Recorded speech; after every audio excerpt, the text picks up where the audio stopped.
Alright, I played a couple of games with Breya and then decided, you know what, let me just record a few. It's been a long time.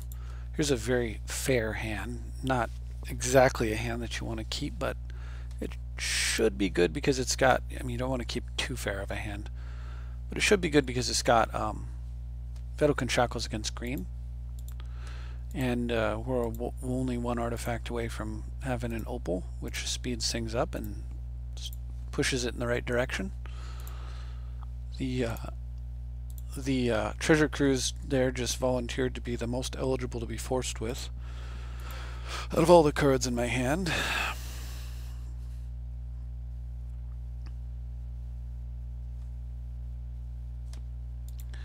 Signet it is. Alright, I'll go get blue-white here. This is easy because I've got Urborg to make it a blue-white-black, and I've got Confluence red, so easy choice there.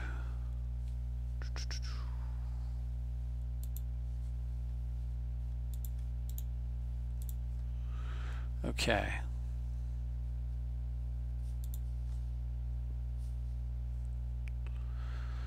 The ready's nice because it'll actually turn on the mocks over the course of time. So really don't want to force with Treasure Cruise. So I was glad I didn't have to. Like if it had been a Sylvan Library or something, I probably would have. Something of that strength level. So what I want to do next turn is play Ready. I want to counter his commander here, play Ready, and then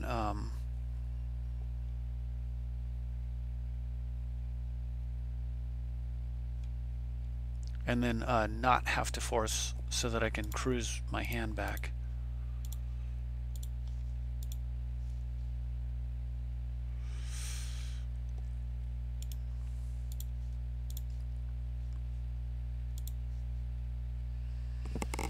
Oh, interesting. I actually like the mocks here better.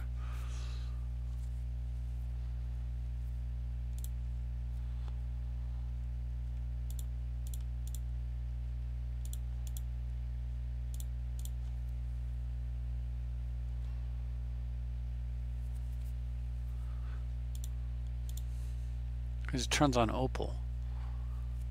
Now I really don't want to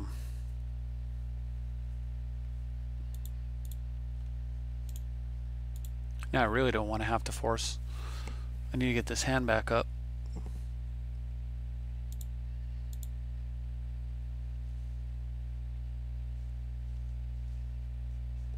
And the counter on his commander there is mainly just for tempo. I mean, I could have, I guess, played Ready and kill my own. I could have played Ready with the land and then played the Mox Opal and killed it and held the Mox Diamond in my hand. I mean, I didn't know I was going to draw it, right? And then just killed his commander and held a counterspell. But I think this position's much stronger. Now it looks like I may be forcing here. I don't like that. A lot really depends on what my opponent goes and gets. Drawing 3 cards is so valuable. Like, forcing with an Ancestral Recall seems a little bit ridiculous. So I mean, if he kills Ready, I probably just let it go. Because I'm already up a permanent. And if he does kill Ready, I can cruise next turn and hopefully force.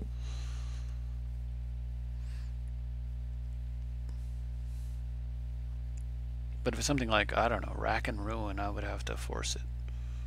Probably. Yeah, I think. Well, maybe not Hell. I might be able to draw my way out of it. It's hard to say. At any rate.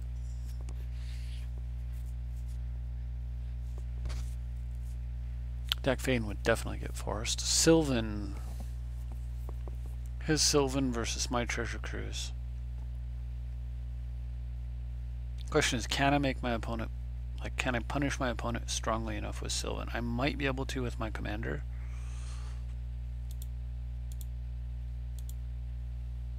Like, put enough pressure on his life total so that the Sylvan's not gonna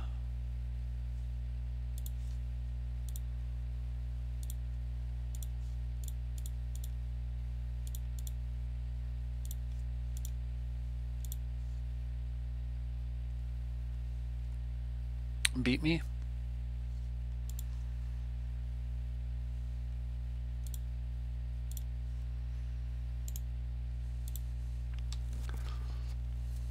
Alright, so let's see what's going on over there.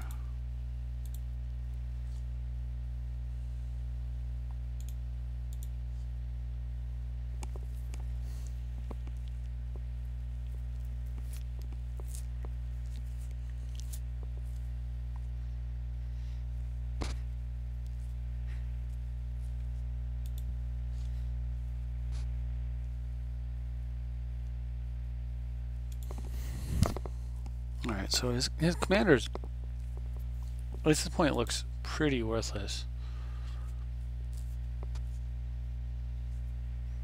So he kept one.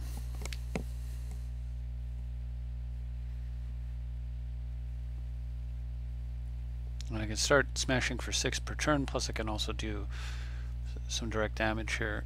I mean, unless he kills Breya. But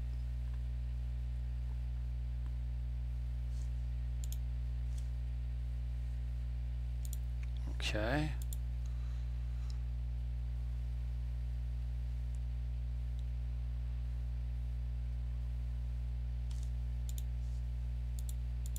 It's pretty good. He's the trophy mage.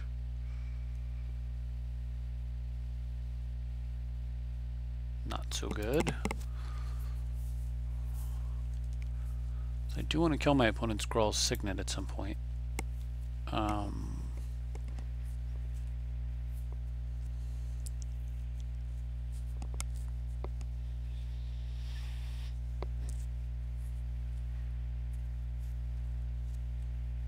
Anyway, the key here is going to be I need to pressure his life total, pressure his mana, so he can't take as much of advantage of extra cards with Sylvan.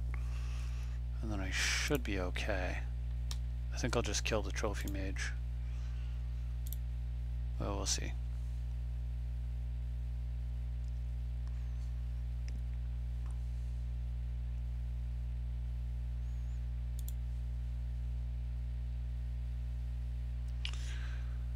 Three, four, five, six, seven. 1, 2, 3, 4, 5, 6, 7. Because he didn't kill anything. So I guess I can.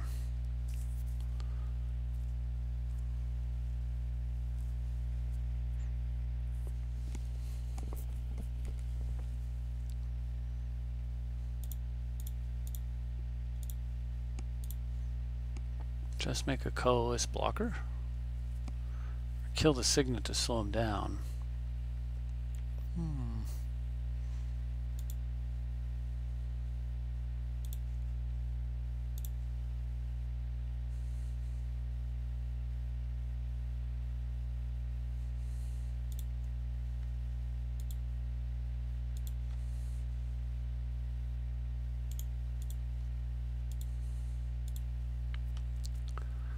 He's got a bad sword right now. A not useful sword.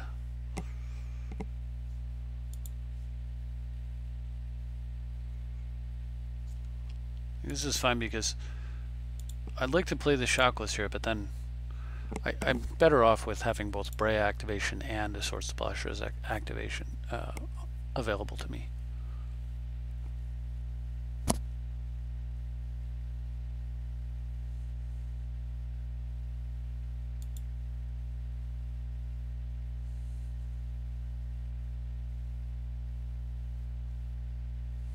Yeah, so I am pressuring his life total enough that he stopped drawing extra cards with the Sylvan. This is exactly what I hoped.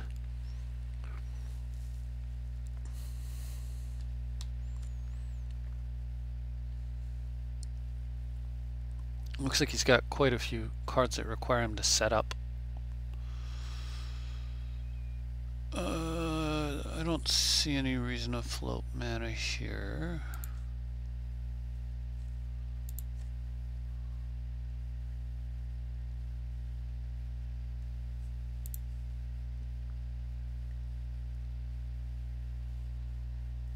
That was lovely. Setting himself back even further on the mana development side is excellent.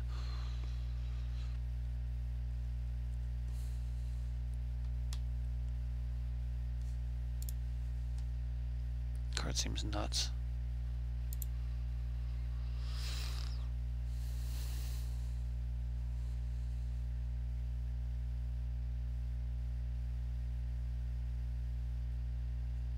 That also powers up my cruise a little bit further. So would a Swords to Plowshares, and I would like to play one. But now that I have shackles going, I'd rather just steal. If I draw a land, I can shackle, steal, leave swords up, smash. Alternately, well, I've got a couple different ways I can play this out, so we'll see.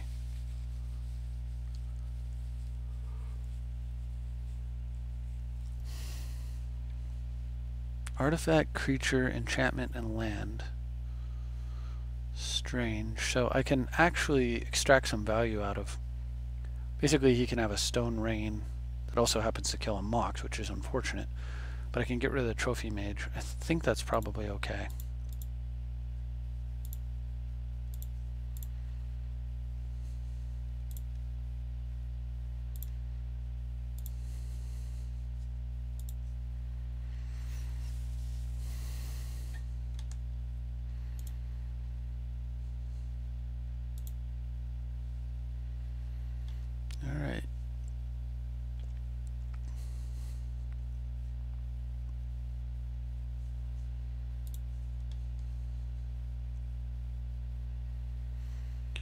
Alright, so let's cruise up.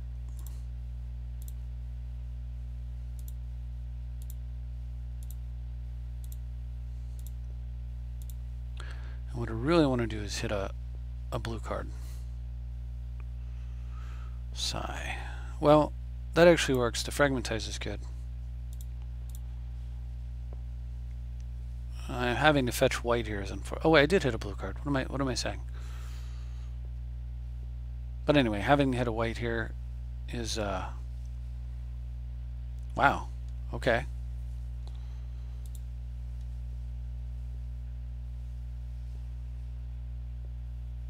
Shoot. Okay. Well, I'll take it. I mean, I was gonna kill the Tamur, which takes a lot of pressure off. Oh, he played it because he had to kill his Sylvan. That's hilarious. I didn't realize that he had to do that. Yeah, I exiled the Tamur with Fragmentize, or kill it rather. Throw down land tax, hit him for 2, make a guy pass, sitting on force. It looked pretty good. Alrighty then. Oops.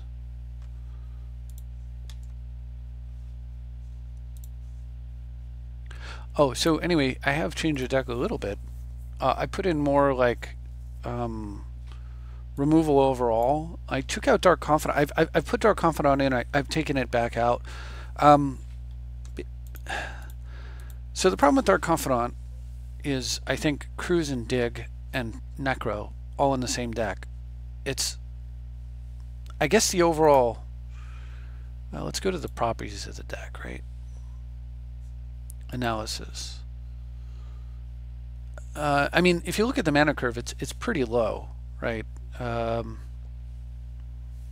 don't mind paying 2 life for a card, and it isn't much higher than that. So the 5 and the 3s, 20, 8 cards that are more than 2, and 40, 50, 60 cards that are less, plus the land. So I mean, I guess it's not that big of a deal. It's basically Confidant or Abyss. Confidant probably wins more games, now that I think about it, but the Abyss does a better job of preserving life total to make Necro good, and I'm going to Necro most games that I play. I'm just not sure with like all the dig that's already in here that I necessarily need it. That may be a mistake though, but I do like the idea of having like repeated creature removal that I don't even have to play around with. I just hammer away at creatures, leaving my opponent's best threats as artifacts and enchantments at that point generally. Planeswalkers being okay but not great against Breya. And so as a result, I end up playing both Vandal Blast and by Force and Disenchant, Fragmentize, Dack Fade into Ready. So I have tons of artifact removal. What I don't have in here is Treachery. So I mean, another route to go, I mean, it's possible I could take out Cruise and Dig, play Confidant and Treachery, for example. I think actually I would take out Abyss for Confidant if I'm gonna swap a black card. It's either Abyss or Confidant, just not both. Is basically what it comes down to. So I don't mind playing with Stoneforge because with the Abyss you can either Stoneforge for a Feast and Famine, and then potentially just protect your creature, or you can Stoneforge for Skull Clamp, and then just throw Skull Clamp on it, let it die, and draw some cards to replace it, and then you've got Clamp with Breya, and you're probably going to win that game as well. So I don't mind that at all. I don't have Snapcaster in here. He doesn't care anyway. Trinket Mage certainly doesn't care about the Abyss, having already done its job at that point. Weathered Wayfarer can do its job quite a bit before the Abyss ever becomes a factor, and then if the Abyss does seem like, if I draw the Weathered Wayfarer after the Abyss and it's going to be useful, I can play it. If I don't have a sword or a clamp, assuming I'm not going to do something like that, then I just Weathered Wayfarer with the Abyss on the stack and I get a card to replace it. I mean, Confidant can work in a similar fashion in that maybe there's a reason to play all of the above kind of a thing. I'm not sure. I just don't know if this deck actually needs Confidant as much as it wants to be able to just invalidate so many creatures and commanders. I really don't know.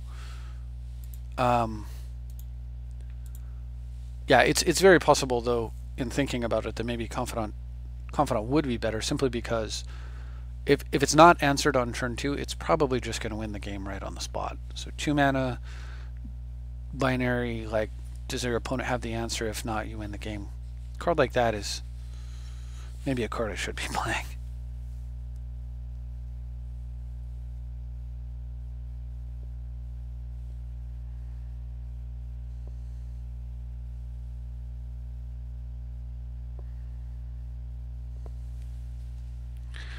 Well, my opponent's got quite a nice start. Definitely don't want to have him play a land that he can wasteland or strip mine here. I need some time, so...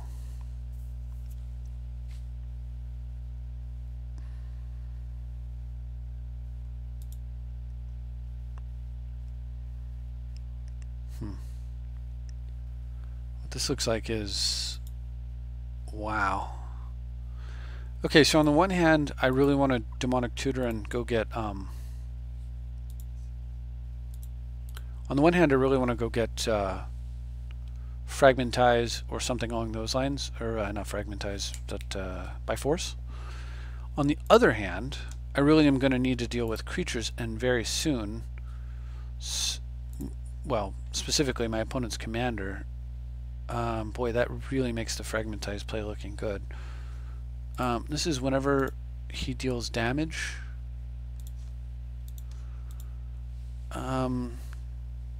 So one way I can deal with this is I can go get, Force of Will, right? And then I can force with, like... So I can force with Merchant Scroll, basically. Another way, though, is I can get... I could Demonic Tutor here and try to block with Trinket Mage. This is a lot greedier.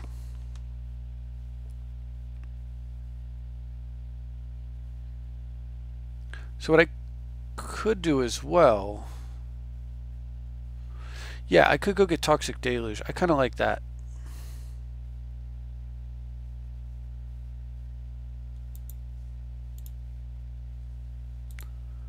So what I do is I get Toxic Deluge, right? Clear the board so that he can't play his commander immediately after I clear the board. Hopefully we have enough. It depends on if he has a land drop here. But if he doesn't have a land drop here, if he just goes like commander, then I'm probably okay. Because then I clear the board. Then I Merchant Scroll for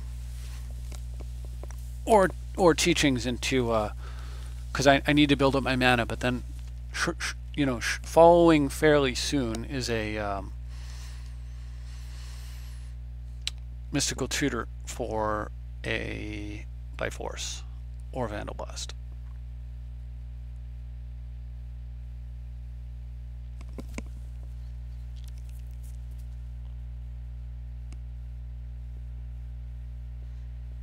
Opponent is not willing to develop his mana, or fail to develop his mana, and I think that's pretty wise.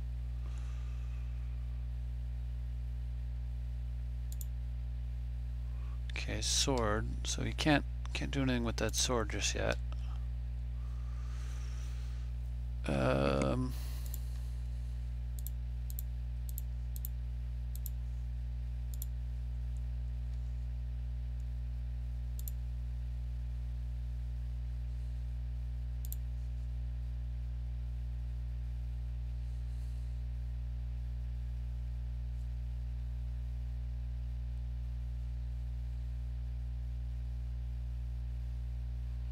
So if I get Crypt, which I think is what I want,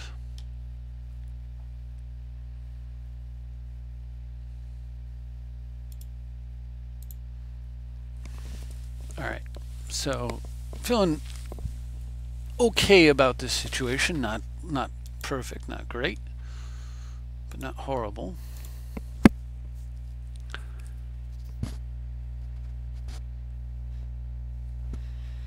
Trinket will block something with sword on it for starters, so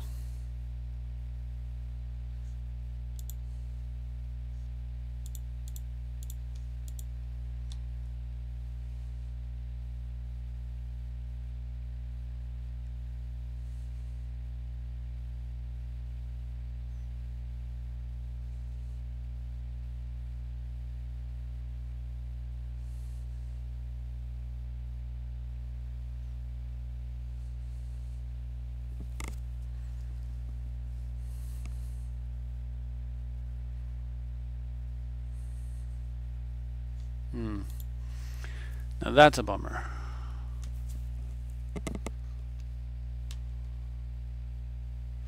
Suppose I can just play my commander in that case.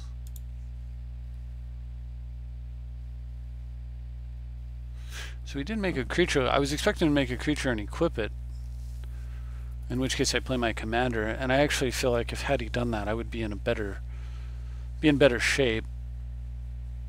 The fact that he's threatening overrun right here is a little bit problematic, but well,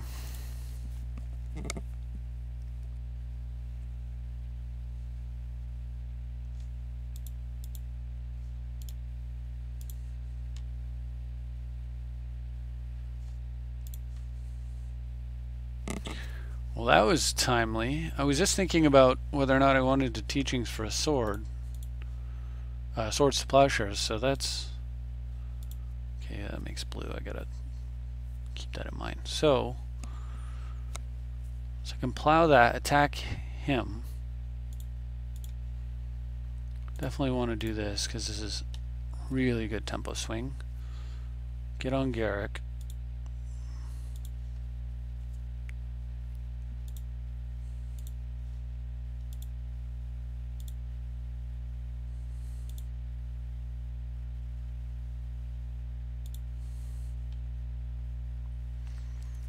So now I could go get mana drain.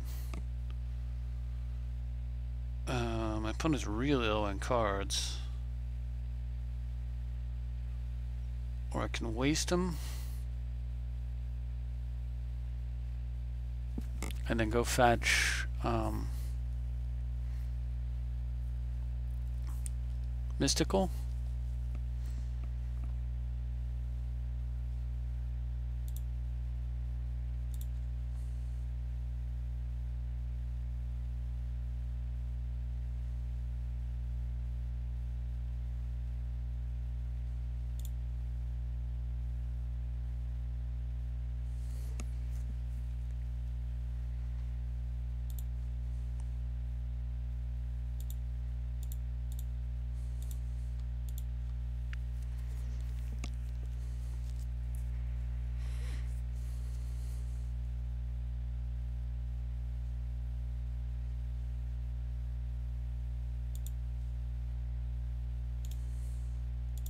Because I really need to Vandal Blast my opponent. Or Byforce him.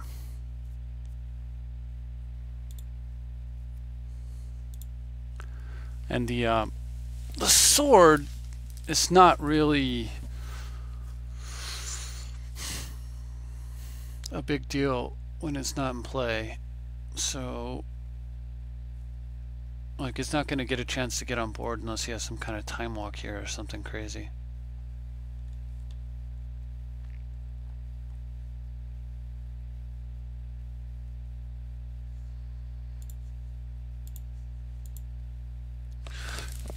So what I'm thinking is, maybe he makes, like, if I'd have played the Wasteland, then it would force him to plus Garrick. But I actually kind of prefer he minus his Garrick. So I also want the mana from charging the Coalition Relic. Or I want to be able to Mystical Tutor with it if I don't charge it. Like, I wanted to have the ability to see what my opponent was going to do and then, you know, act from there.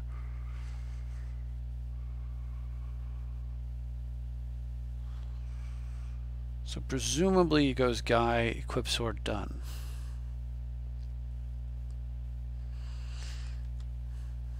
Uh-oh. That's not good. That's not good at all.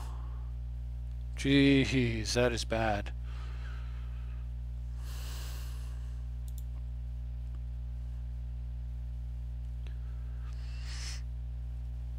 Okay, wasn't expecting that.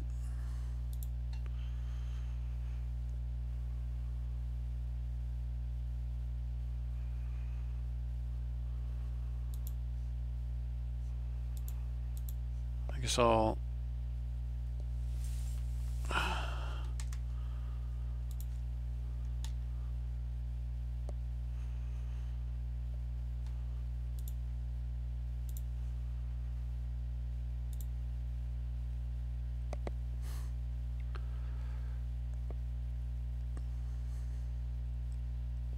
put on his land. He can play his commander, I suppose.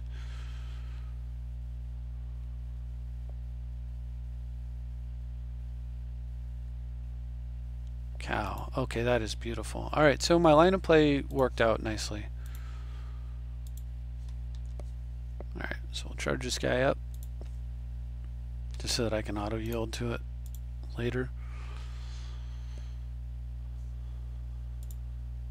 Always heads, if I could only do that. Okay, so we'll go ahead and Vandal Blast.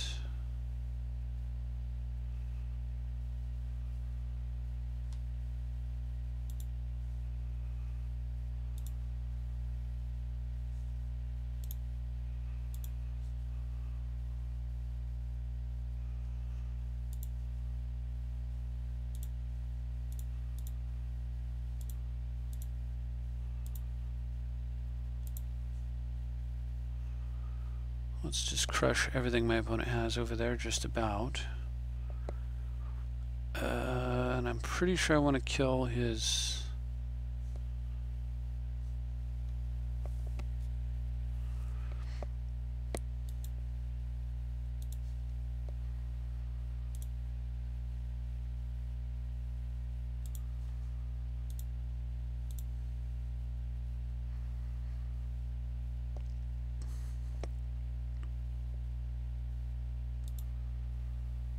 This attack saves me a point of life.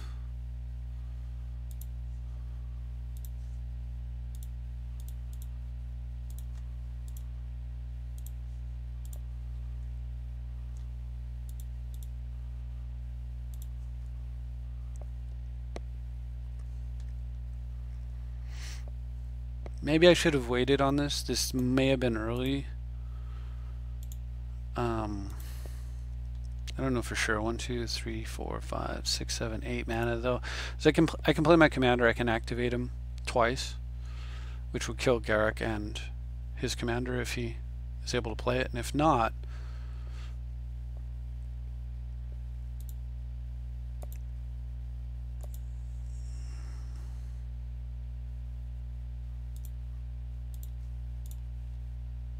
then I get to do this.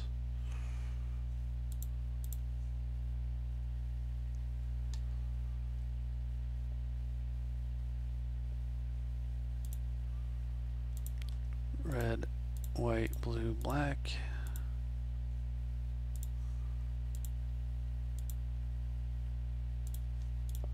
Can even play around a mana leak here. And crushed. So I play that. Mana Crypt away is Garrick. Leave him with just nothing. Flashback Teachings. Use it to go get Necropotence and win the game. Very nice. Very, very nice. What was that? That single turn wiped out so many cards. 1, 2, 3, 4, 5, 6, 7. 7 cards. Plus another one and then another one again, so.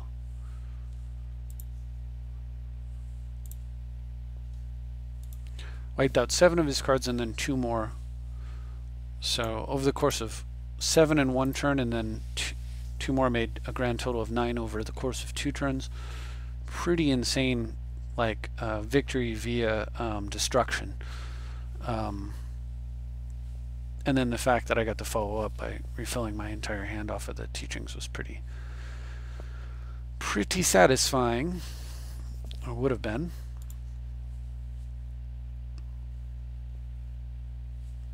It's kind of neat because that player actually played me twice. Giselle.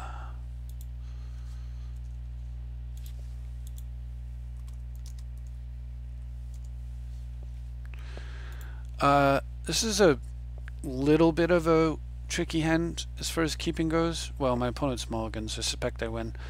But I'm keeping it because, well, Dak Faden and Wasteland gives me a really good like early line with going after my opponent's mana sources, depending on, I mean, it's a little slow going second. It's a lot slow actually, but it's something. And then Stoneforge is just a good early block who can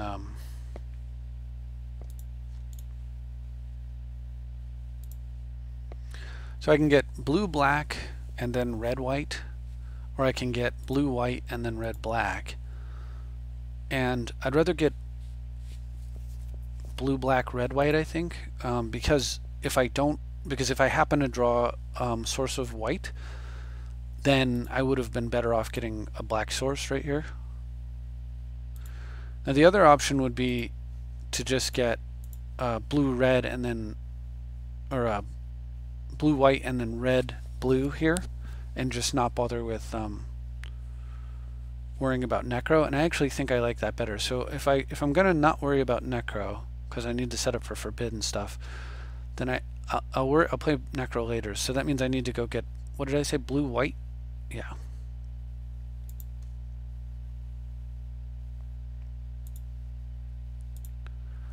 And then I can go get blue red.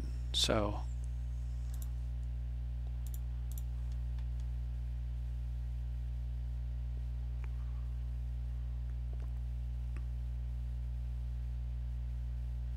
this deck has more black mana than anything else, simply because, well, not than anything else, as far as splash colors goes, simply because of Urborg. Alright, so I kind of want to go after my opponent's hand, but I think that's going to be really weak. Whereas getting Skull Clamp has the potential to be much stronger in the long run for me. Because I need more mana. Stan needs more mana, so what my opponent has is less important. Well, and there you go. There's another reason to... What did he... Exile Wheel of Fate. It's an odd one. Okay. Alright, so...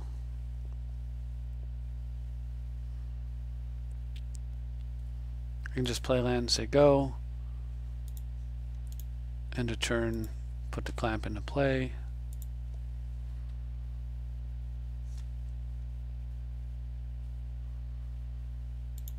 And mystical, or counterspell if I need to.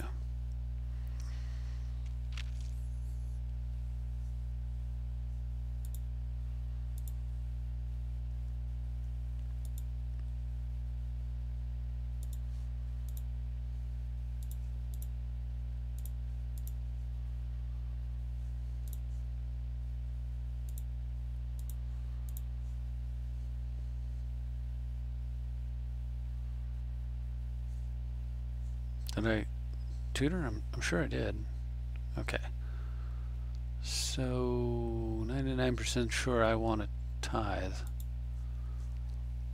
So go get that.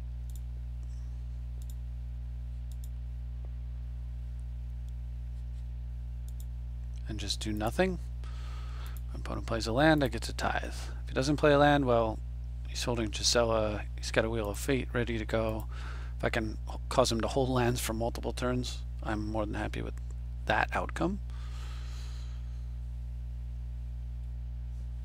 Alright, so I knew I was going to counter here. Got a couple more turns before I have to worry about it. So now I can tithe into land for forbid.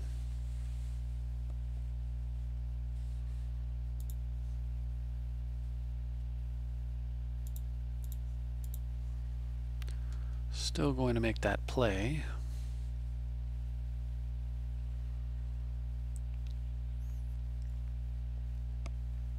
Opponent's almost out of gas, so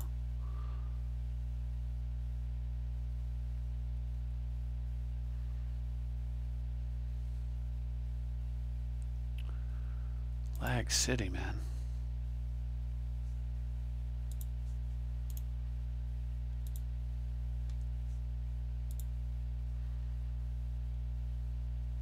Alright, next turn I have to hold on, muddle the mixture.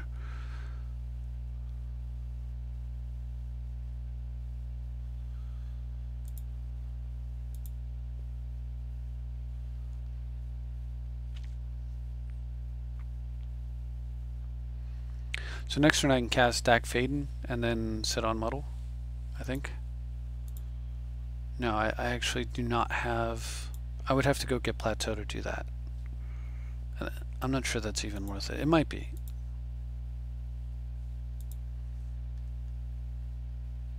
That's pretty good.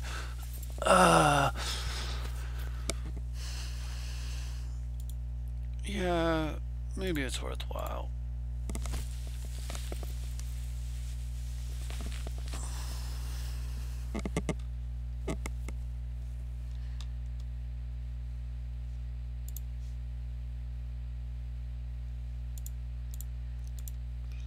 I had to use the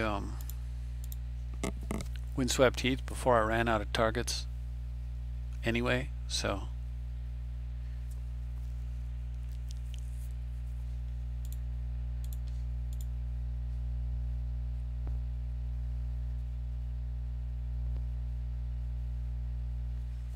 I'm not seeing a lot of work for Fragmentize, and actually don't think I need the ramp from Vault. Also, these are really good cards to will back later.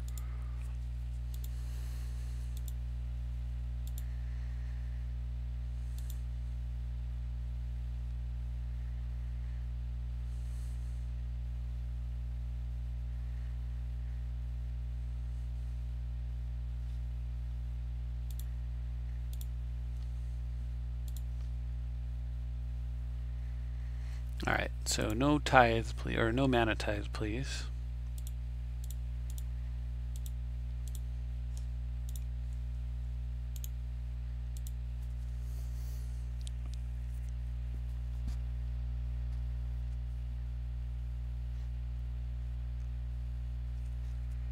So next turn, now that with that out of the way, I can go ahead and slam Breya and then draw a bunch of cards.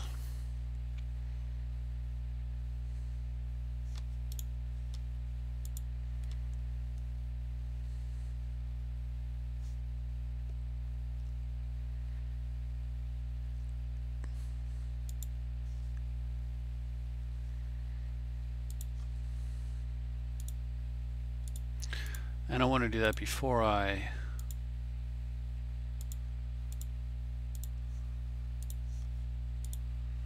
activate Stack Faden, because I want maximum information.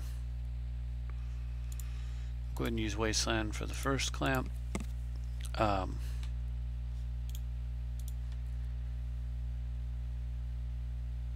case I wanted to brainstorm. And, I mean, I guess it's fairly obvious.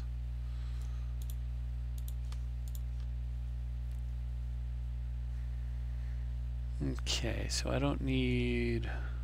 I'm going to throw most of these lands away, right?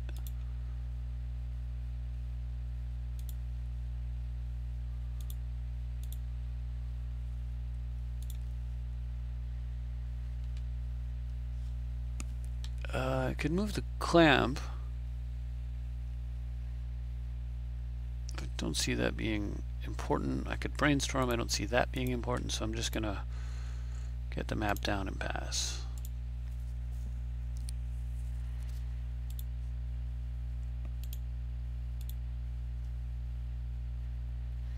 Brainstorm is not really necessary here. Like, I have 3 black, right? Oh no, I just threw one away. That was silly. Okay, well, I've got 2 black. I suppose my opponent could Armageddon or something here, but I don't see that that helps him much.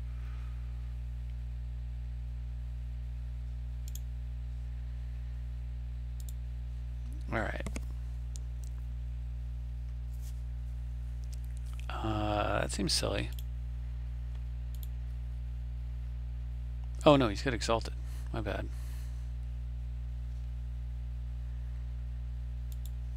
So I guess I should have moved the clamp. That would have been smarter. I was trying to figure out the best way to use my mana, but okay. That'll work. So depending on what I see... There we go. Okay, so we can... Do I need leak? Do I need copy? I don't really need copy. Or I can put Necro on top of it. Just don't shuffle. I suppose I could just grab the Necro now.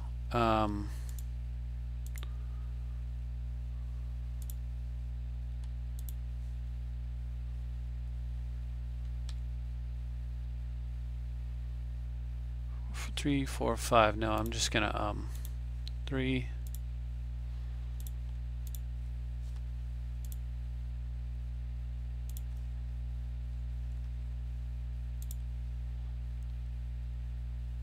Alright, don't need any of this stuff.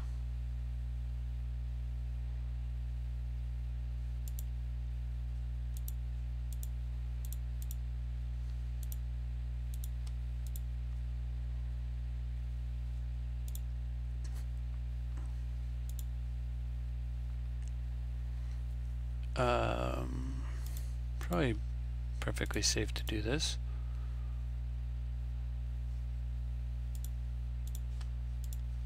And this.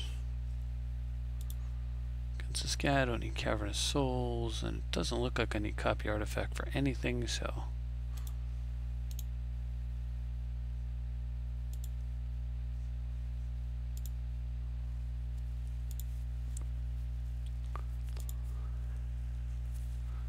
Alright, so once I untap, I win.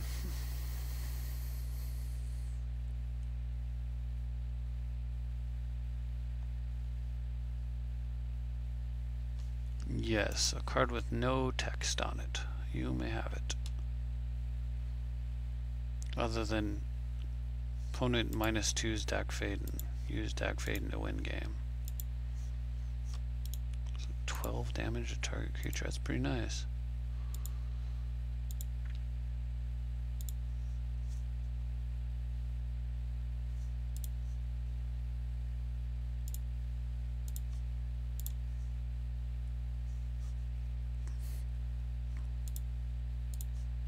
Yeah, sure, I'll take it. Whatever.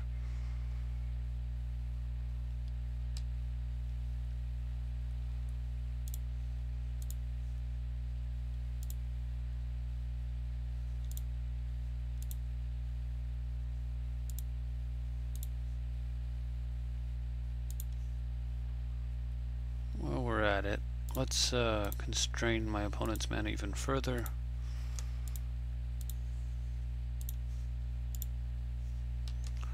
No red for you.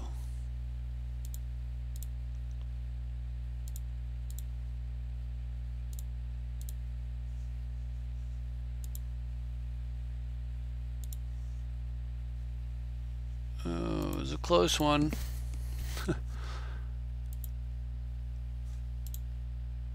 Can I see him?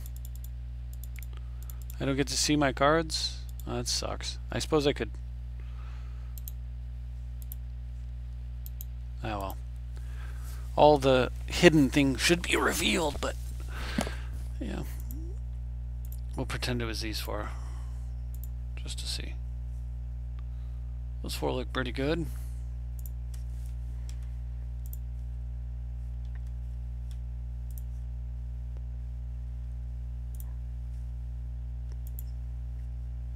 So yeah, maybe I don't need the Abyss. Maybe it's better to run Confidant.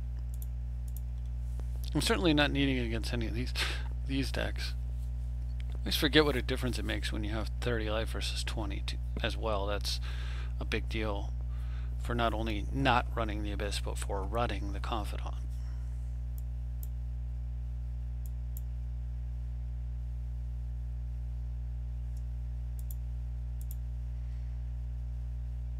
There is, having said all that, something very satisfying about playing this card, especially in Breya.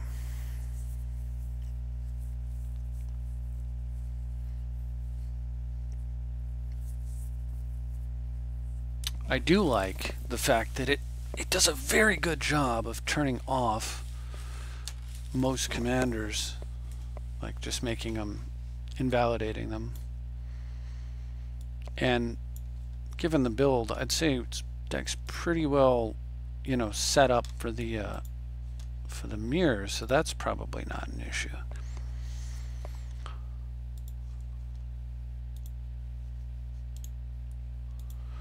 Alright, so here I've got a start that has a little bit awkward potential. Suppose my opponent didn't have an elf here, I'd drop a strip. Well, that's not really a mana elf. That might be worth wasting. I mean, it is, but it's not. It's not for a couple of turns if I strip. It is a mana elf if I don't. So maybe I want to hit him with the strip mine right away. I assume my opponent has a second forest, but he might not have a third.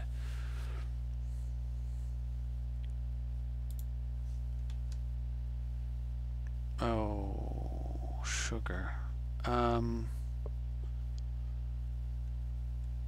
Yeah, so I want another turn to find blue.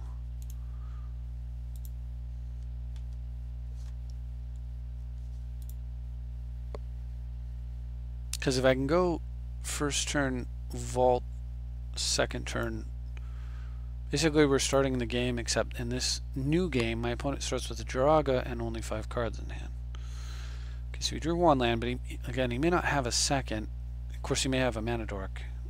What in the world? So when he dies he draws 2 cards. Okay, so the plan is still the same. I want to draw a second blue without having to preordain for it.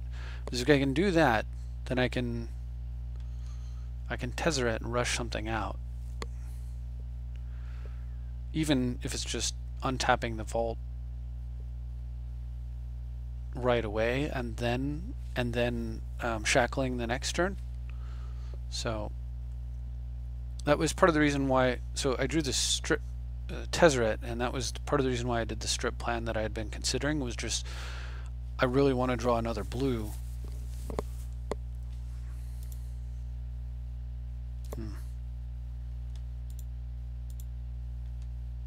Naturally, again, not having to dig for it, and not having, and without, basically without spending any mana. I want my next turn to be Tezzeret.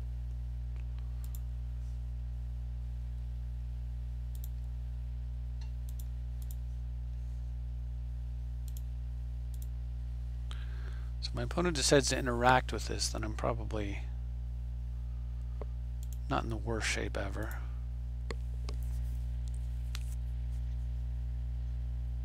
No, it'd be bad. It'd be bad. Wow. Well, that's a combo. Still, he just used his first couple turns, so he's back to 7 cards in hand, right?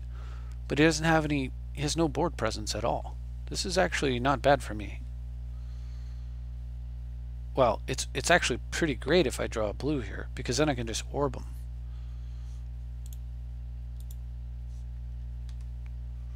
Or something like an ancient tomb or something along those lines.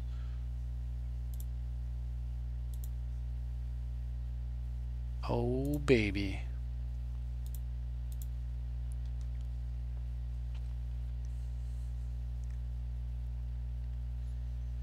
My opponent may come to regret having killed his derogatory speaker right there. Killed his soul ring.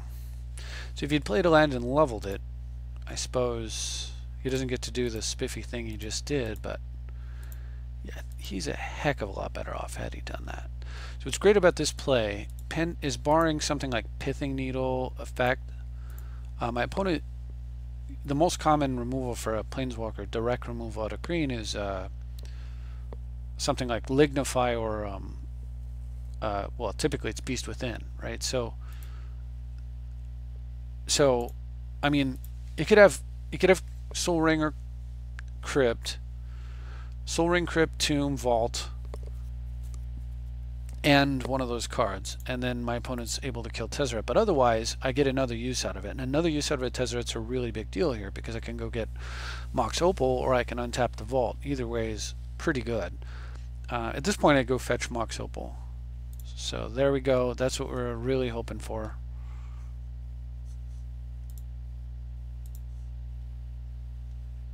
Or I could just draw like a champ. I'm good with that too.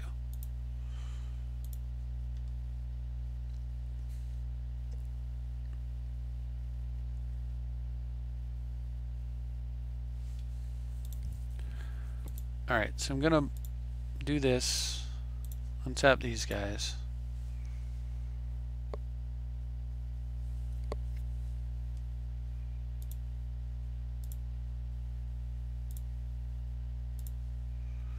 Get this thing down. Scroll. I'm winning, so let's defend the position.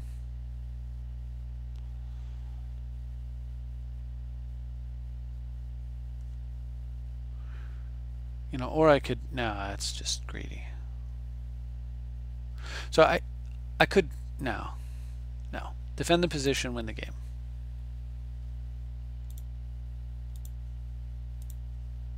I can effectively use my mana here with a little preordain action. Progress I don't need. Power Stone I don't actually need, but I also don't actually mind, so I'll take it. Simply because it allows me to capitalize on Tezzeret's untap ability even further. Now what I'm going to want to do is probably finish the game off with artifacts, with Tezzeret's ultimate, but also the other reason for Power Stone is mana drain. But anyway, however, yeah, dig away. However, I may not. What did you reveal? Forest. Okay.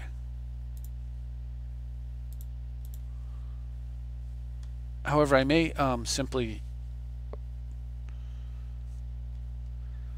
go get Skull Clamp and draw a lot of cards. So we'll see what happens. Basically, sorry, difficult to finish a thought. This is one of the reasons I don't typically record like this. Usually do my recordings not in live time. Also, as you notice, like, I'm not really getting great games here or anything. I mean, most of these are just beatings. Yes, an Azuri under a Winter Orb is okay with me.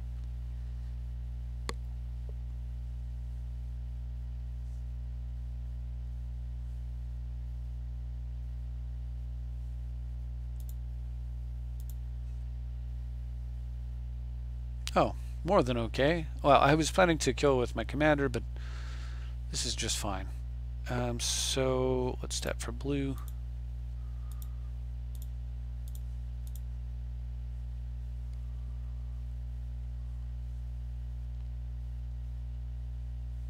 Oh, how do I want to do this?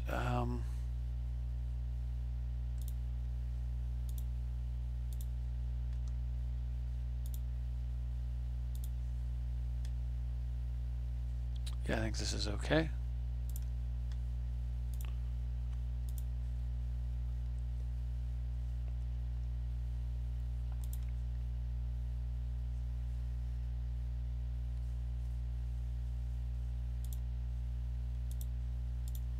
like cards in hand, you can have some cards in hand.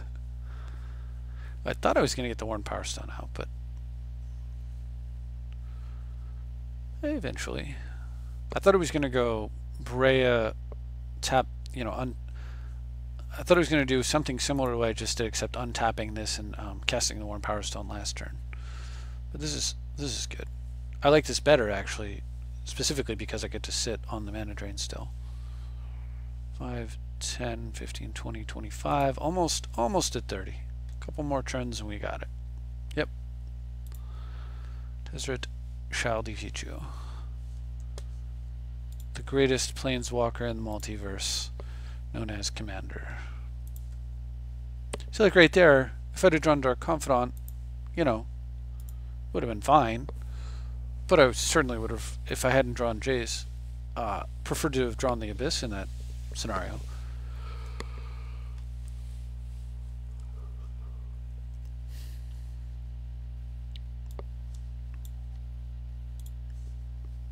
More Azuri. Alright, well this is certainly a keep.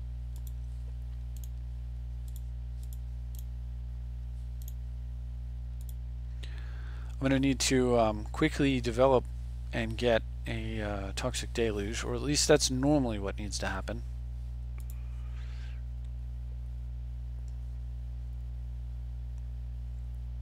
The other thing I could do is just Merchant Scroll. If I can draw a land, I'll go turn 1 scroll for mana drain. So that way I can just mana drain into Tezzeret Orb and call it a day. That'd be fine. Okay, he's got a forest. He's going to play it next turn. I can probably forget about it. I would very much love, in fact, to draw a land here.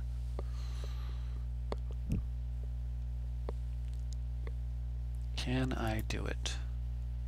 Yes, I can. That is excellent.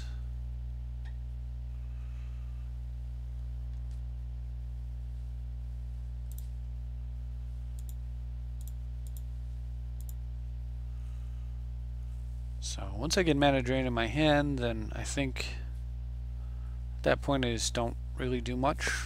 Let my opponent walk into it.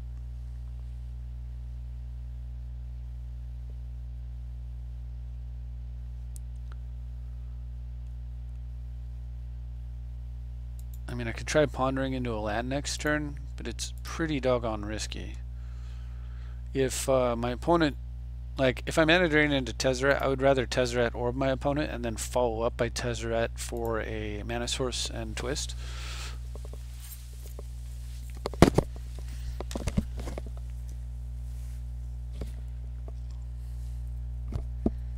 Because if I get Tezzeret, I get all the mana I could ever want. Whereas if I twist them first, then yeah, I've crushed her hand, but what am I gonna? What is my follow up, right? My opponent might not scoop, and then what do I do? Well, that was pretty nice.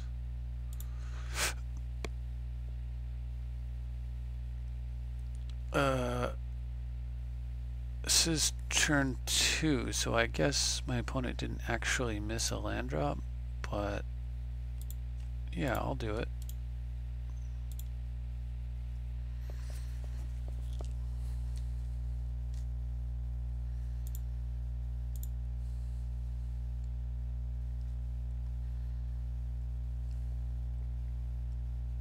Now, I probably should have Imperial Sealed right there, under the assumption that I wasn't going to have to mana drain, because I'm not going to mana drain a 1-drop, like semi-obviously, I suppose. So what I should have done there is sealed for and or pondered. I should have probably just pondered first and then sealed it right afterwards in order to go get what I wanted, so that on this turn I could have a crypt coming down. Interesting.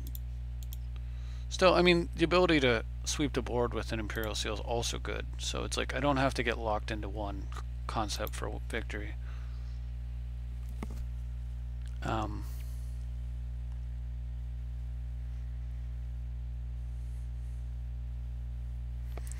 can try to ponder a land out.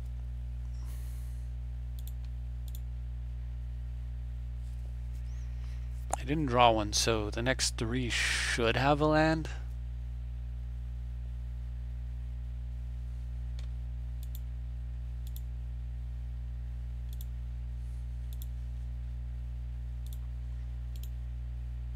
And the fact that Deluge is on top is pretty spicy.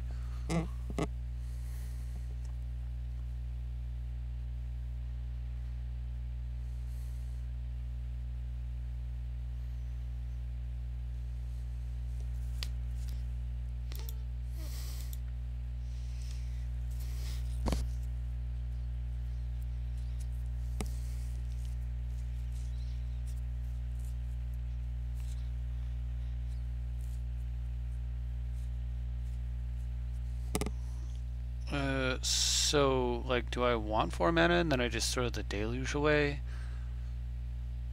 Or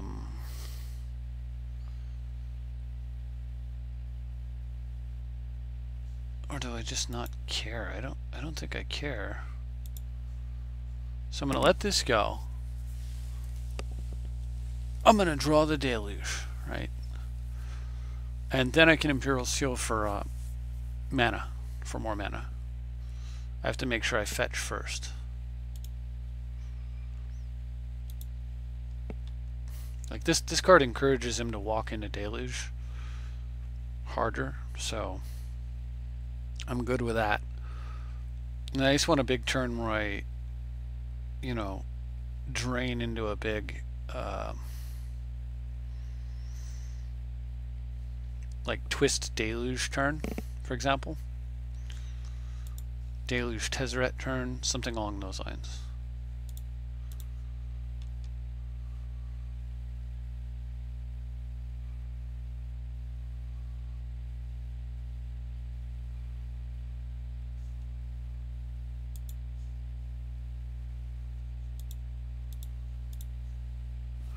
And such a turn will be very effective if it's also powered by Crypt.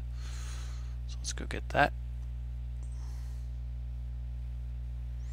And worst case, I can always just Crypt, Deluge the board, and Mana Drain sitting up.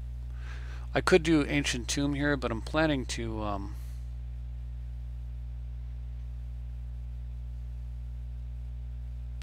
that is a thought. I could do Ancient Tomb. And I think I'll go Crypto because I'd like the Tezzeret Winter Orb into play, so and just immediately win a game.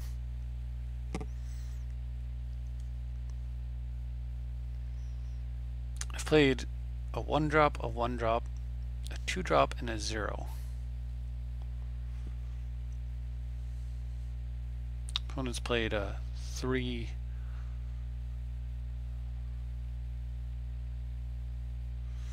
So if I steal the mana from that, 3 pays for Deluge, and then I orb him, and then I win. So I think we'll go with that. It also keeps my opponent off of a land drop.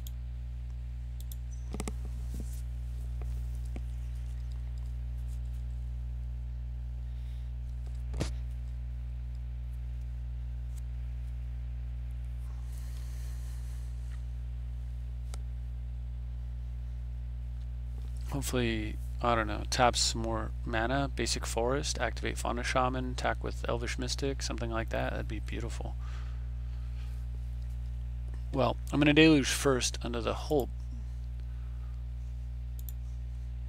I'm not sure why my opponent's not attacking. I don't quite understand the logic here, but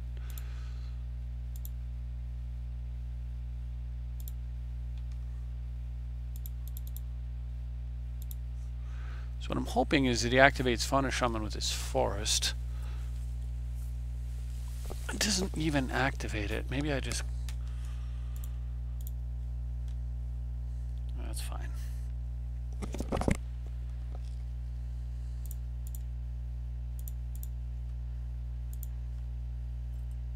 So, yeah, I mean, I could have Tezzereted for 3 right there and gone for a strip recursion.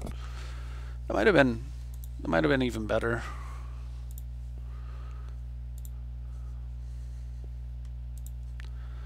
I guess I'll run one more and call it a night. I've got Important things to do.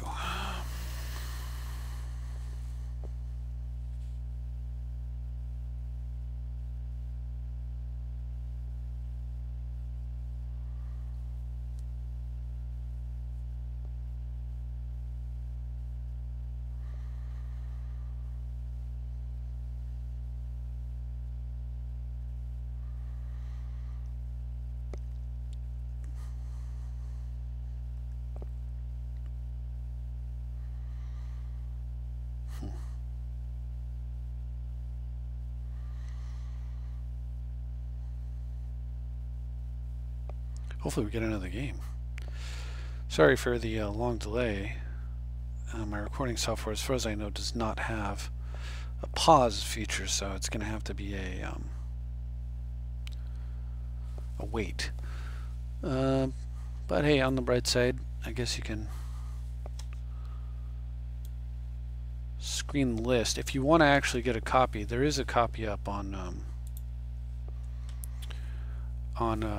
there's a deck building website. In fact, I'll bring it up now so we have some time. The only difference is that that one has Dark Confidant instead of the Abyss, but you know, not much of a difference, and something that you can decide how you feel about, adjust as appropriate.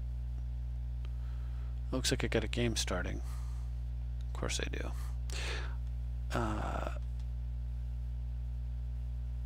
Okay, well, I'll bring it up in a moment. That's really laggy.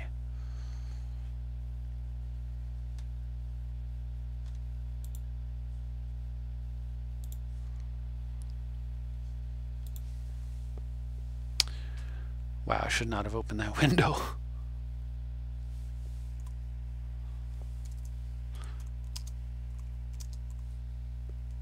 Okay. Well, that's a strong keep. I get to deal with broken stuff my opponent does, and let me find that website. It's called... oh.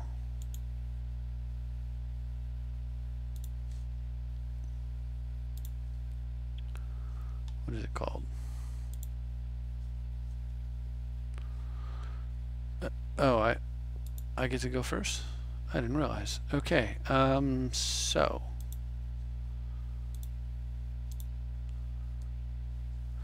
some interesting things going on with this hand. So one of the things that I can do, if I can sequence it correctly, and I really need to see my opponent's deck list and some other things, I'm going to have to close this out. Tapped out, there it is. So it's there if you want to go get the list. Alright, so as I was saying, so one of the things I can do, Narset, is if I can go fetch myself a strip mine, then I probably win, right? I mean, I have to stick this Crucible. So how do I do that? Well, the way I could do it is vault here,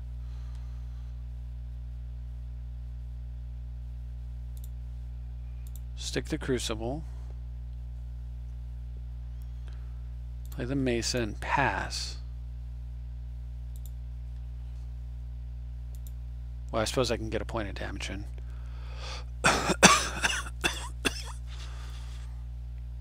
Sorry about the cough. Alright, so now what happens is, I mean, provided I didn't just walk into a condemn, I guess that would be completely stupid if I had done that, or a reciprocate. Alright, so now what I can do though is I can do the tithe trick. So I can, he plays the second land, if Weathered Wayfarer lives, I can activate Arid Mesa and respond.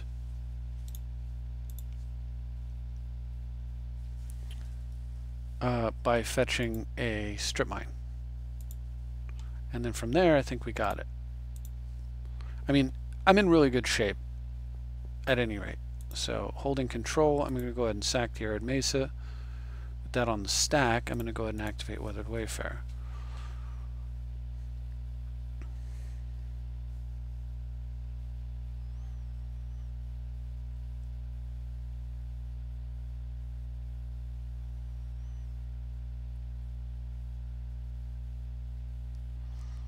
And Weathered Wayfarer has now done its job And whether or not it lives is not super relevant.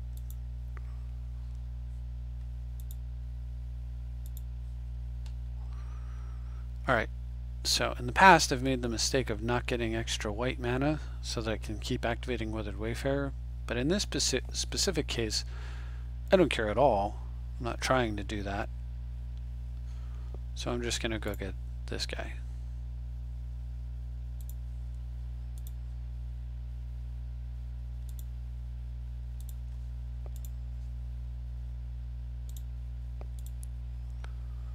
Okay. I suppose if my opponent kills Crucible, then, you know, I'm having a bad day there, but it just means they're in the game, I guess. My draw is actually really poor, so if Crucible does die, it's certainly not good.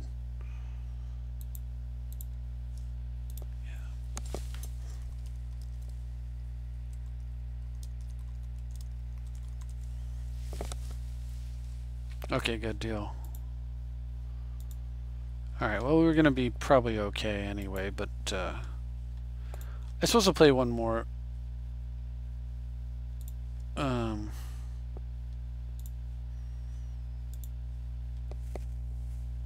Given how savage that start was. Definitely a reason to be playing cards like Fragmentize, Disenchant, by Force, Vandalblast. Particularly Fragmentize and Vandalblast. My opponent's playing the right colors. My opponent was playing the right colors to have those cards. And, you know, should have probably been playing them. In green, you've got Nature's Claim and you've got Crumble. So you're pretty fine there. In black, if you're mono black, of course you don't have those cards, but you can play, besides Pithing Needle, you can have to do it with Thoughtseize, Duress, and so forth. But if you're playing mono black, blue, obviously you've got various counters: Mental Misstep, Force of Will, Spell Snare, Spell Pierce. It all depends on what, you know, what's going down. And then again in white, we already covered that, so besides Fragmentize, I suppose there's Mana Tithe and a few other cards, but mainly you just want to have lots of removal for artifacts. So basically, you really, I guess, need to be playing. I suppose in red, besides Vandalblast, you also have, well, what's the other one? The one that replicates. It's Destroy Target. So you have Vandalblast by Force, and then you've got Shattering Spray. That's what it's called. So there's some really good ones. There's also a Goblin who, if he deals damage to your opponent, you can destroy one of their artifacts. That's not a bad card either.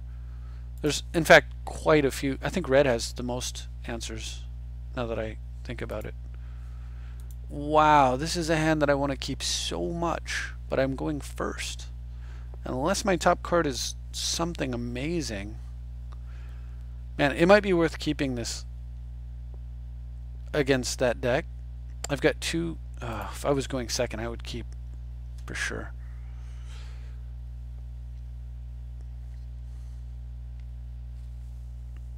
Man, that hand was so close.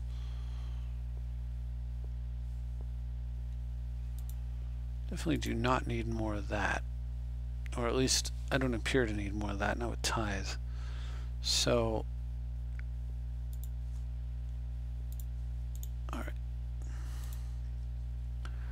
again, playing around Wasteland and Strip Mine here.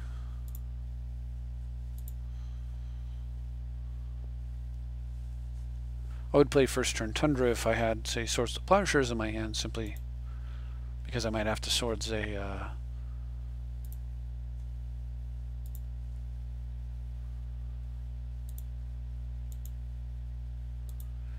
3/2 flyer, for example, the 1 mana 3/2 flyer, the one that flips Delver.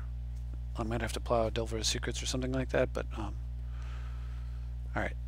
So if my opponent has Wasteland or Strip for Tundra here, there's very little I can actually do about it. However, I can set up the same board state with a Wasteland and a Misty, where I can potentially go get 2 lands, so I think this is fine.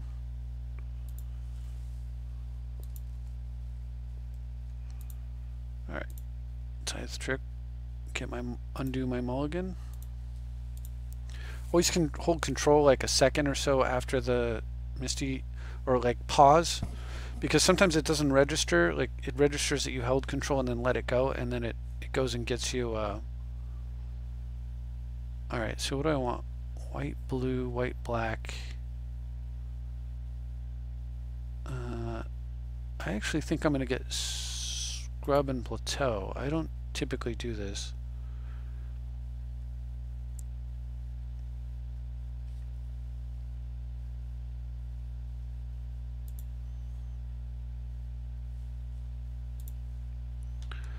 So I'm going to go get blue, black. And the reason I'm doing this is I'm leaving maximum cards to fetch with my fetches, search with my fetches, something like that. Like I can still fetch every color of card right now. Okay, well with that draw, I'll throw the plateau out as bait. My opponent knows I have scrub. We're definitely going for... so the idea here is we're going to go get... I'm going to go get Crypt. And then next turn if my opponent stands up 2 blue, I'm going to waste one of them, play the Crypt after combat if my opponent tries to float mana.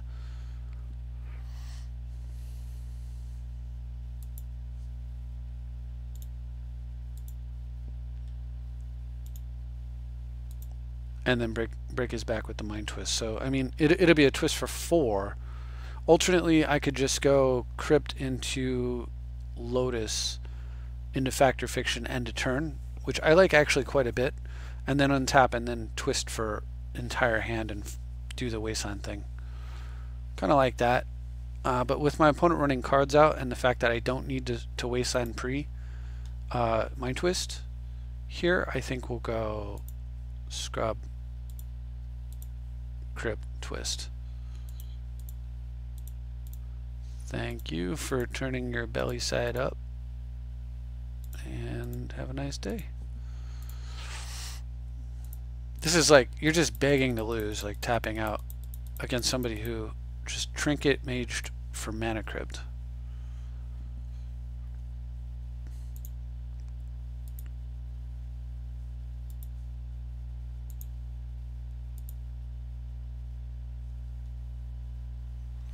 Pyromancer's Goo-Goos. Alright, so at this point, maybe my opponent drew a Treasure Cruise or something. Oh yeah, I could have drawn, like Dak Faden would have been a really good way to kind of flip the game back around. We can trade if you like.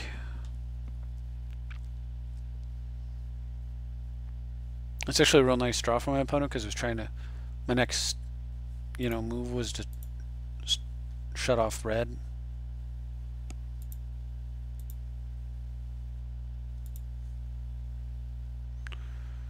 Alright, it's 2, 3, 4, and a 5.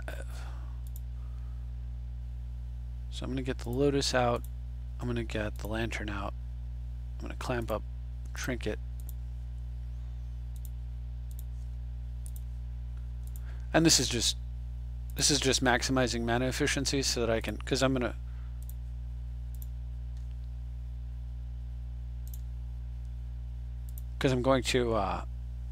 get my commander out and draw 4 cards if I like, or Fact or Fiction, or both, depending on how this next turn actually plays out. I can actually do both if I hit a land drop.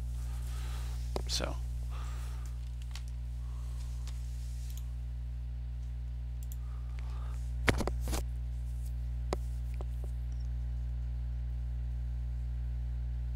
opponent has absolutely nothing going on over there, but could have something. Naming yourself. I guess you name Basic Island or Mountain. Bam! Nailed it. So he's back in. He's gotten... I'm gonna...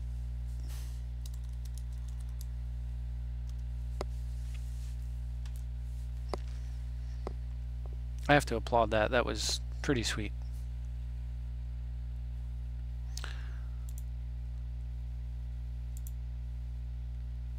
So I might actually factoring upkeep here. The reason being, if I find a tutor, I'd really love to kill some more mana. Nah, I think...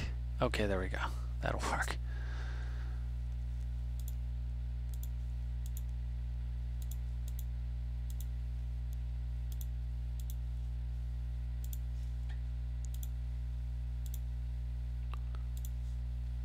Alright, so let's get Breya down, draw some extra cards.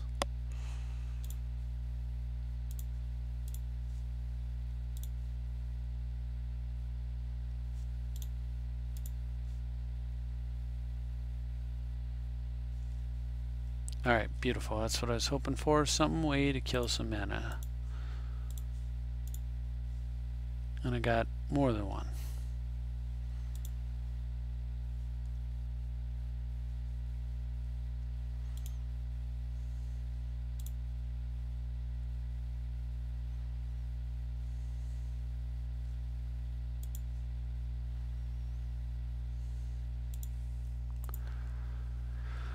Strip mine in a moment, but there's no reason to do that when I'm sitting on Cryptic and a Fact or Fiction, so.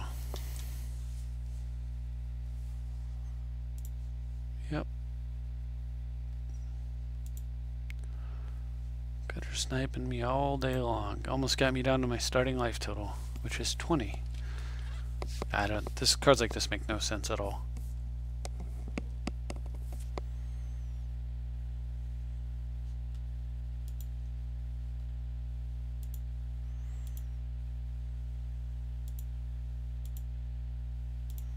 There you go. Fact or Fiction into that.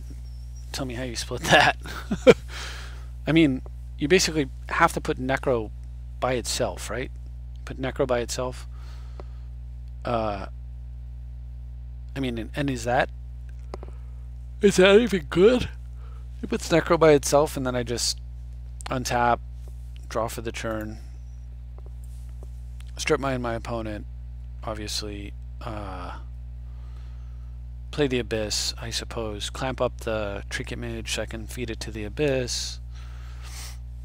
I would attack first, so since my opponent doesn't know the Abyss is coming.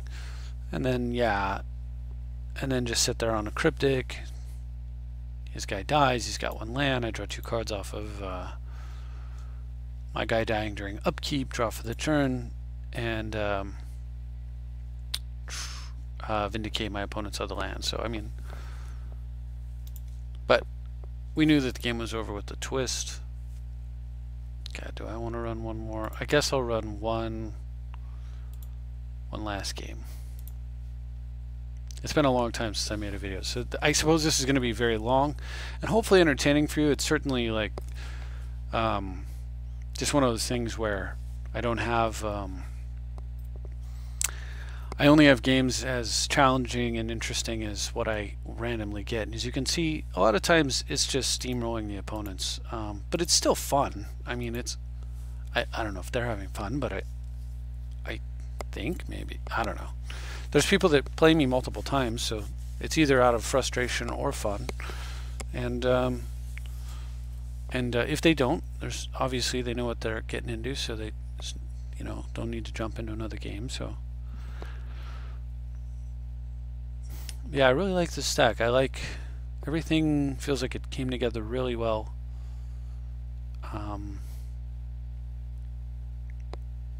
What haven't we seen? Haven't really used the Abyss yet. Haven't really used Tax Rack, but you've seen that many times in the past, so we know that's good. Everything else, haven't had a big will turn. Although I set up for one earlier, my opponent conceded before I was able to do it. Haven't really used Sword of Feast and Famine this time, or Shackles. All the rest of what the deck does has come together pretty well over the last few games. Haven't pulled off the War of Invention trick where you tap one orb, go fetch artifact mana under the orb, and then untap all your stuff. It's always a nice play.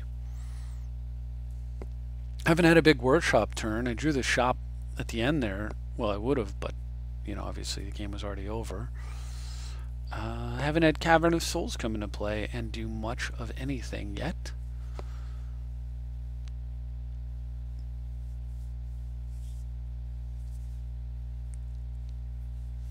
So there's still some interesting things that could happen. I'll scroll down in case you're wondering what comes after the Verdant. Of course, you can go to the website and check it out as well. So Shouldn't be too much of a mystery.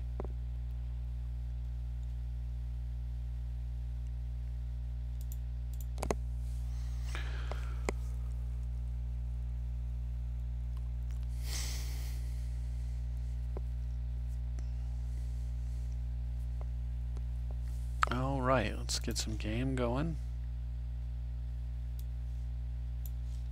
Erebos. Against Erebos. I'll keep, but it's risky.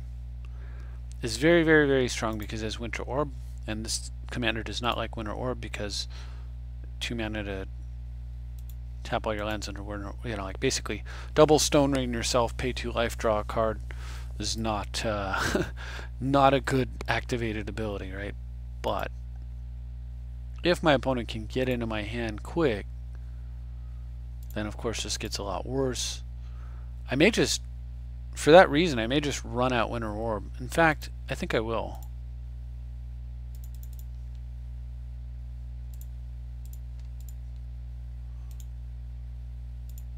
And that may be where my opponent just gives up.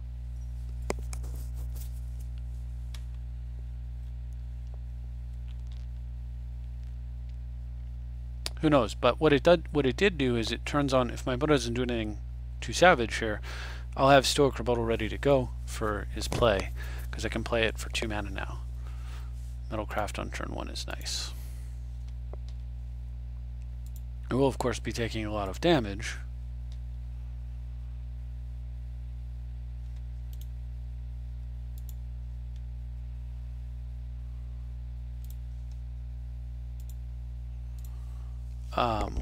But eventually we'll get there. And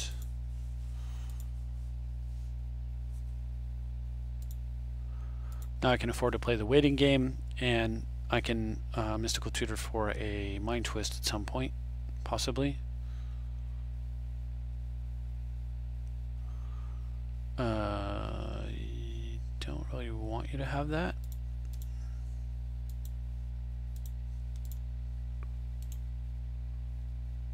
Okay. Yeah. Yeah, this is great. Then I get to play Verdant and do the Tithe trick against my opponent next turn. Still hitting a land drop, but tithing. And right after the Tithe resolves, so if I play a land here, right, so I had to draw that. I play that land, everything's untapped except for the Vault. Opponent plays a land and let's say hymns me. Well, I guess hymn isn't the best example as a matter of fact, but perhaps he plays like, I don't know, Thoughtseize or something, and then I sack the Catacombs, respond with Tithe. Remember, I would have everything untapped, so only the plateau's tapped at that point. Resolve the Tithe, and then tap this for blue and Mystical Tutor, and then at that point, you know, my opponent would look at 2 lands in my hand, and I would only have tapped 1 land, despite, you know, how it all looks like it would play out. So that would have been pretty nice, but basically Mono Black was dead as soon as Winter Orb hit. Alright, so I suppose I'll wait for one more.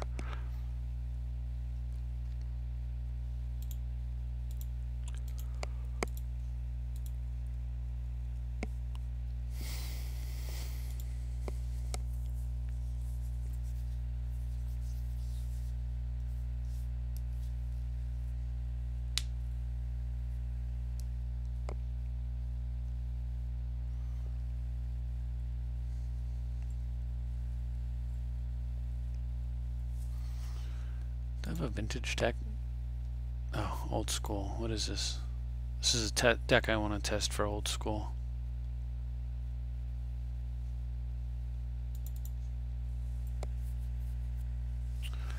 Looks like this.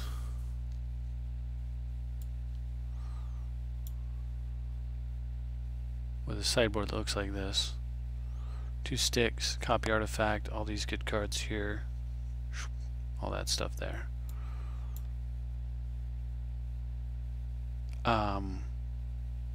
Only difference being, so old school's a little weird because in the old school, if they, I wish they played by the correct ban list, which is the 96 ban list in my opinion, but they don't. So 96 ban list, Ivory Tower would be restricted, making 4 Sylvans a horrible play. Winter Orb in this version would be Chaos Orb actually, not Winter Orb. So anyway, But if they played 96 version, Chaos Orb would be banned, which means I could actually play online. Ivory Tower would be restricted, which would be, I think, nice and makes sense. It should be. Mana Drain would be unrestricted, which I think would be nice and makes sense because it should be unrestricted. Despite the fact that it's really, really good, it's also just how the format was at the time, and I think very important, because otherwise you get weird, stupid stuff like this deck here that's just an odd deck. So anyway, I'm missing tons of cards for that, like hundreds of dollars worth of cards, so not going to happen anytime soon.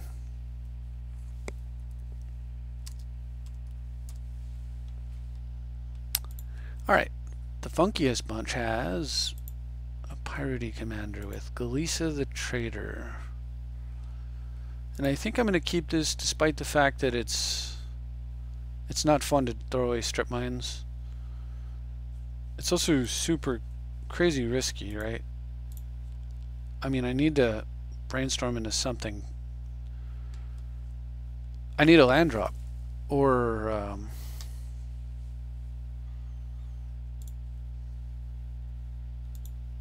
artifact mana. I need it quick. Okie dokie.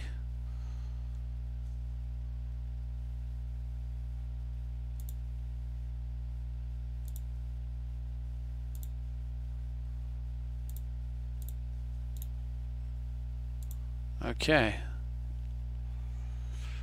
Good start. Strip mine would have been ideal, throwing away Polluted Delta. You know, like that would have been certainly the preferred play here. But this will do. Alright, so basically there's no way I'm sacking Polluted Delta here when I have artifact mana hiding on top of my deck. I hit it there so that it won't get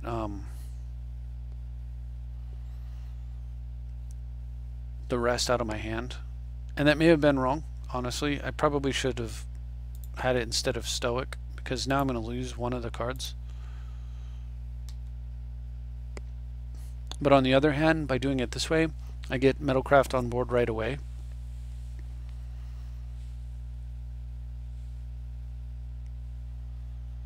So I'm actually thinking about getting blue. Well, I may actually get the Volcanic here.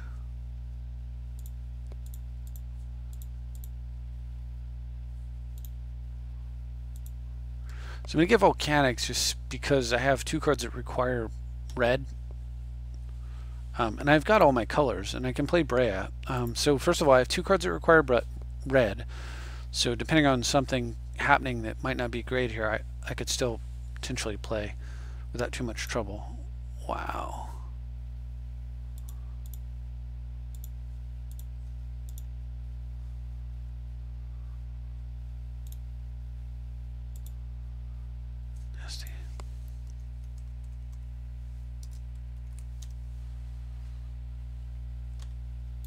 That would have been brutal. See, like, you could have killed both of my lands, and then I would have still had, I would have been one land away from, yeah, see, there you go. So by getting red right there, so if that Wretched Bomb had actually resolved and he killed the Opal and the Diamond, I draw a land just like I did there, then I could still play both Dak Faden and Daretti, regardless of whichever one I chose to play first. I would play Daretti first, then I would draw a card, then I would play Dak Faden, and then draw two cards most likely. Figure out how I was going to handle it from there, throw away, like, whatever. Draw. Anyway. I really would like a game where my opponents don't concede on turn, what was it, 2?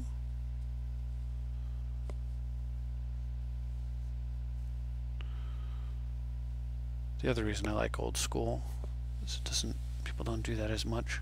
So yeah, this is the deck, I think, as it needs to be, but I'm not 100% sure on that. I also really think Crumble would be good in here. Better than maybe, I'm not sure what exactly, but certainly better than quite a few things.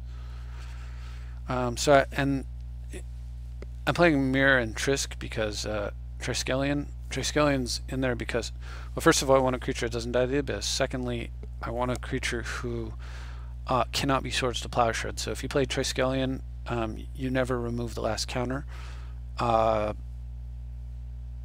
You just have to be cautious with it, basically. It's very hard to Swords to Plowshares because if my opponent tries to plow it, I ping itself first.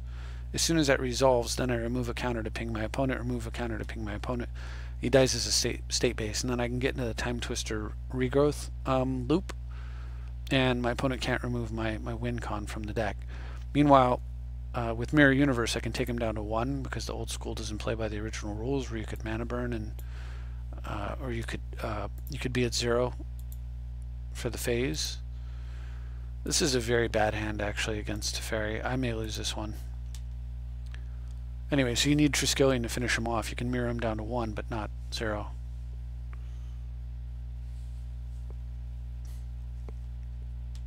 My hand is straight up terrible against Teferi. Although Deluge makes it a little bit better. I kind of want to tithe, but I actually have nothing to do with the card, so I'm going to preordain first.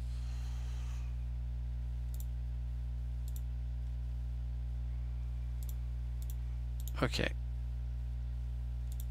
Okay, that's a little bit better. So I can go get I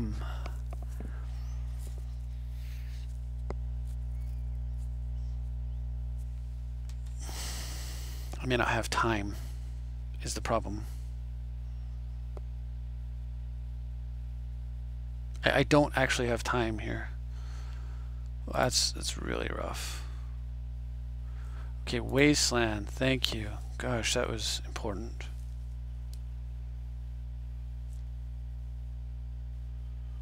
So I don't want to discard, so what I want to do is I'm going to Wasteland during upkeep and hope that I don't regret it.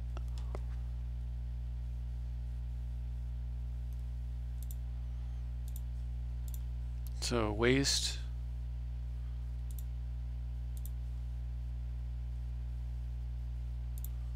Tithe.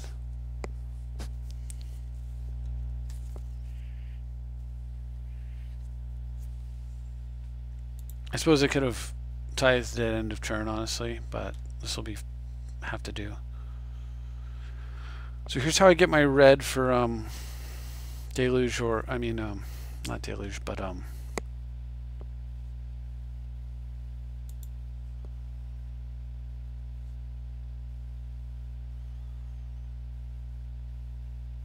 come on.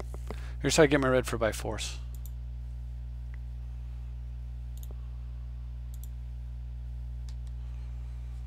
I may end up having to discard anyway, but at least this way, 1, 2, 3 mana, 4 mana. I've got potentially 2 turns before I lose.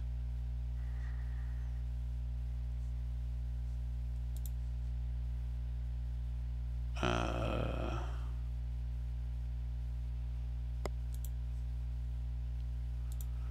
think that rather than give my opponent free cards, I'm going to give him some information instead. Because if my opponent does nothing, then I get to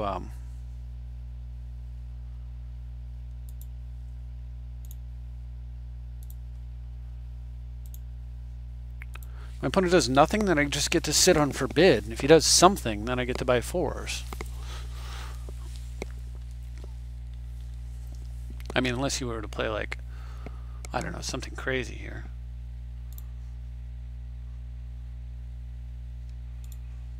Okay.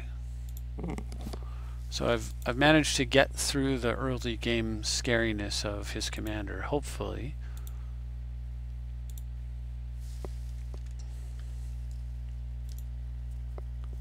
And it's amazing because, you know, Mystical Tutor and Preordain and stuff, taking those out, like, look how impossible it would have been for me to play like against Teferi with that start. All the cards he played were perfectly legal in the regular commander format, but these cards that save my butt are not legal, and I would have been in deep trouble. Alright, so I'm tempted to forbid with buyback. What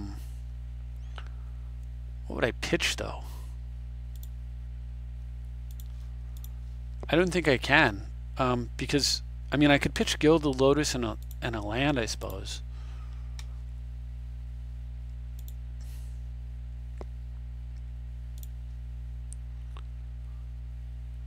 Okay, so I can go get, this is really good. I can go get Mana Crypt. Yeah, see, like, plays like this just don't happen. And without being able to make plays like this, the format's just so stupidly luck-based.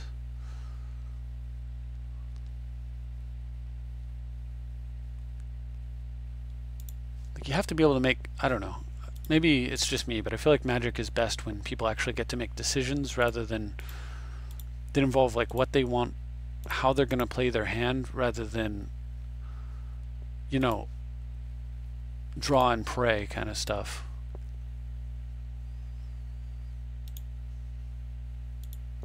I suppose I could have got Vandal Blast, and I could have just deluged right there and then set my opponent into a state where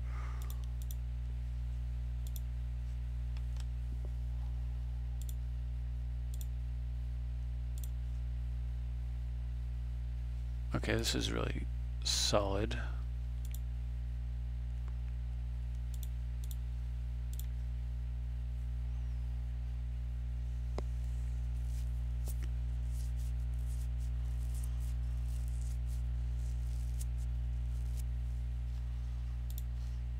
Okay, it's been hindered.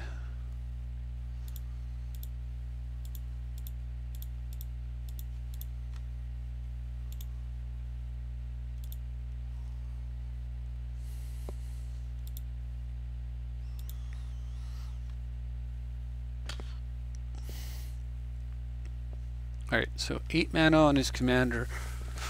I can will into a Bifrost potentially. I need to get my commander down so that his commander doesn't just insta-kill me. Or he can just play his commander right now, and I might just lose. God dang, that's rough. If I don't, I mean, if I don't lose right on the spot, then I can just kill his commander with my commander, so it's not, I mean, it's not completely awful.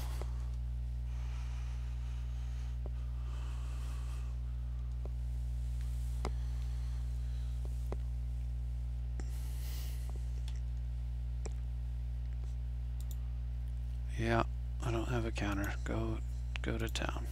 Dang it. Yeah, I probably should have deluged and then held the by force maybe. Shoot. I don't know. I thought I was going to get one more turn to untap. Hopefully I don't lose here. I don't know what's going to happen at this point. Take another turn or... Okay, well that's okay.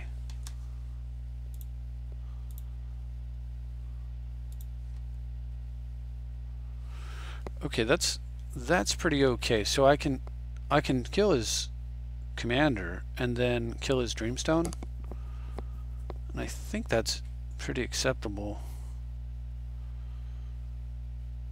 I can also mystical into whatever I want and kill his commander that way, saving mine.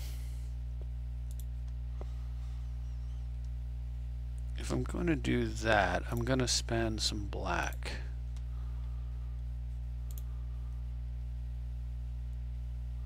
Because I'm going to Vindicate, right?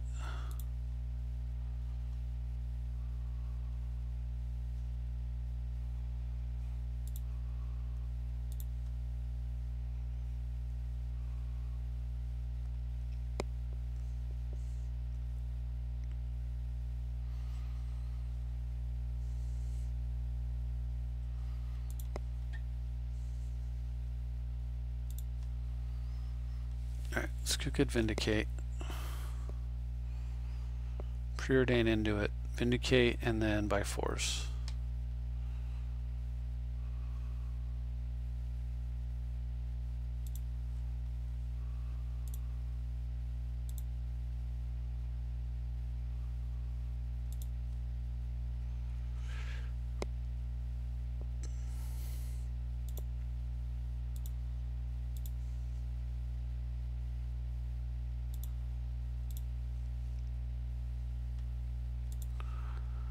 Wasteland.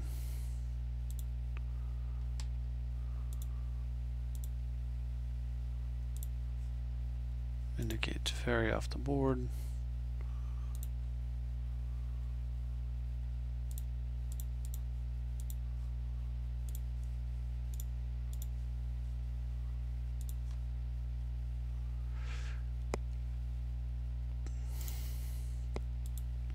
Not too shabby of a turn. I didn't get to get Winter Orb, but with Muddle in my hand, I'm in pretty good shape. Teferi also costs 10 at this point, so doesn't untap. Okay, that's cool. I actually got some way to use Deluge, and I get to just win the game now. Alright, so three for Deluge, 3. Let me make sure I've got enough. So I need 4, 5, 6, 7. Alright. I need 5, 6, 7, 8, 9, 10, 11. 1, 2, 3. Yeah, I'm good. I've got plenty.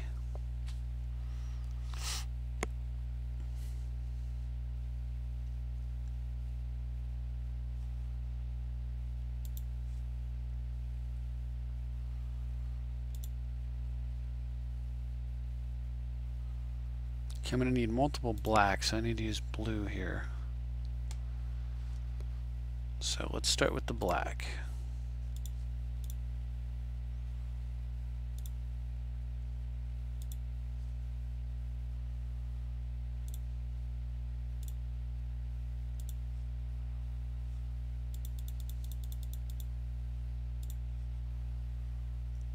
Okay, your board.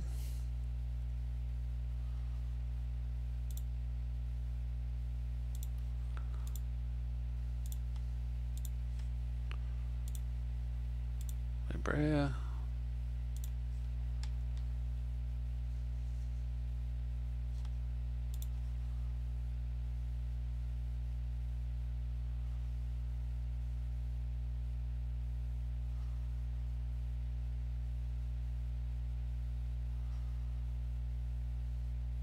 Come on, don't concede till I use my last. Now you can concede, but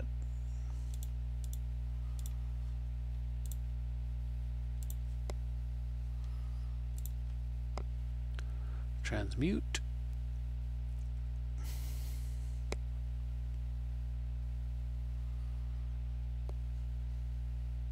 Killed his commander twice. It's kind of an awesome game. And lock. Good game.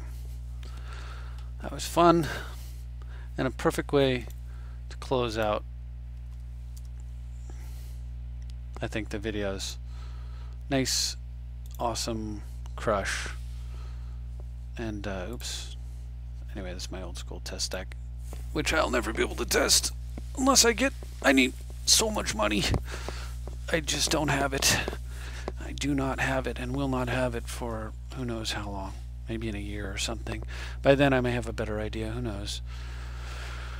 Alright, well that was the deck, and you can see why I added Bi-Force. I think it's extremely important for this deck. I think Vandal Blast is as good as it always was, but Bi-Force is incredibly important in this format, and you can see a lot of, I think those games demonstrated all the different thought process that goes into things as much as I was able.